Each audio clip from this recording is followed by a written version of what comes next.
मेरा नाम राजू है। मैं 20 साल का हूँ। बिहार के एक छोटे से गांव का रहने वाला। मेरा रंग सांवला है, कद 5 फीट 10 इंच और बदन गठीला, क्योंकि मैं रोज खेतों में मेहनत करता हूँ। मेरी बहन संजना 19 साल की, मुझसे 1 साल छोटी, गोरी चिट्टी और चुलबुली। हमारे घर में 4 लोग हैं, मैं, संजना, मम्मी और पापा। मम्मी 42 की हैं, हमेशा प्यार से घर संभालती हैं। पापा 45 के, सख्त मिजाज, ज्यादातर खेतों या बाहर के काम में डूबे रहते हैं।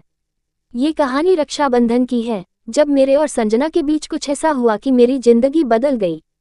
रक्षाबंधन से 3 दिन पहले संजना बाजार से राखी खरीद लाई।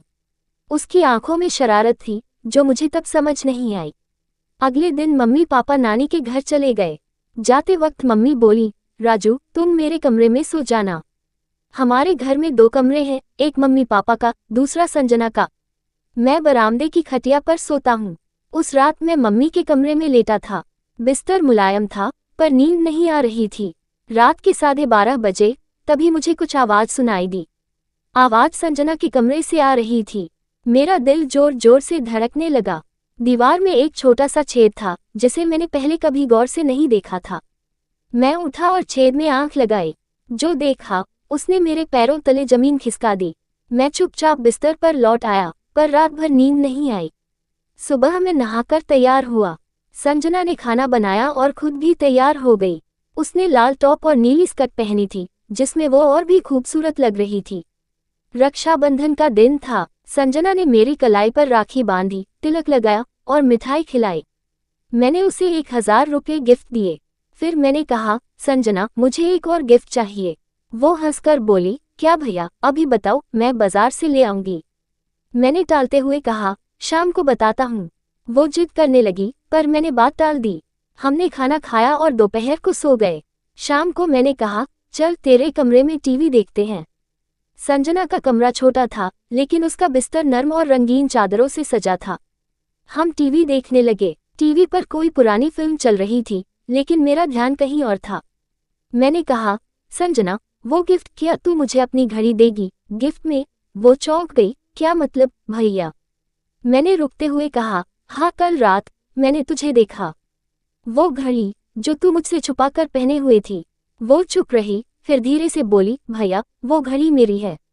नहीं संजना, मुझे चाहिए वो घड़ी। मैंने सब देखा। तूने मुझसे छुपाया। बस तुझसे बात करना चाहता हूँ। वो चुप रही, फिर बोली, राजू भैया, हम भाई बहन हैं।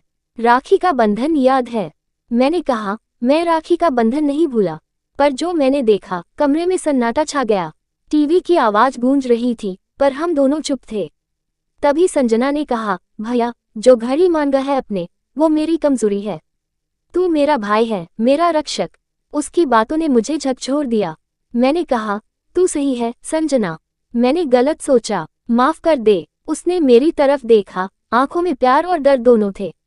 कोई बात नहीं भैया, बस इसे भूल जाओ। उस रात मैं फिर बरामदे की खटिया पर लेटा। संजना की बातें मेरे कानों में गूंज रही थीं। राखी का बंधन मेरे लिए सिर्फ एक धागा नहीं, बल्कि एक जिम्मेदारी थी। मैंने ठान लिया कि मैं अपने मन के भटकाव को काबू करूंगा। संजना मेरी बहन थी और मैं उसका रक्षक। रक्षाबंधन का वो दिन मेरी जिंदगी का सबक बन गया। मैंने सीखा कि प्यार और इच्छाओं के बीच एक पतली सी रेखा होती है, और उस रेखा को पार करना हमें गलत रास्ते पर ले जाता है। संजना और मेरा रिश्ता वही रहा, भाई बहन का, पवित्र और अटूट।